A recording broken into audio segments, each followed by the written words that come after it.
So తెలంగాణలో ఇక అన్ని ఎపిసోడ్లు అయిపోయినాయి. ఆఖరికి క్షుద్ర పూజల కాడికి వచ్చినాయి రాజకీయాలు.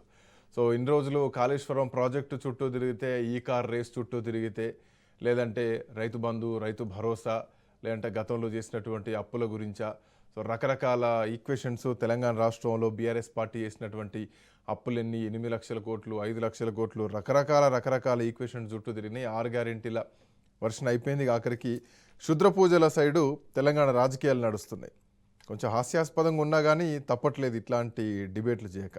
క్షుద్ర పూజలు ఎందుకు చేశావని హరీష్ రావు తమకు లీగల్ నోటీసులు పంపుతున్నారని తెలంగాణ రాష్ట్రం నుంచి ప్రభుత్వ వైపు అద్దంకి దయాకర్ విమర్శిస్తున్నారు. టీపీసీసీ అధ్యక్షుడు మహేష్ కుమార్ గౌడ్కు నోటీసులు పంపించారు హరీష్ రావు ఇప్పటికే.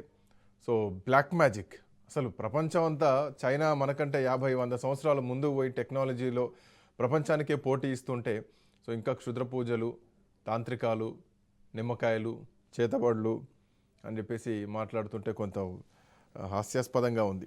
సో రాజకీయాలు ఆఖరికి ఈ స్థాయిలో చర్చలు చేయాల్సినటువంటి అవసరాలు ఉన్నాయా?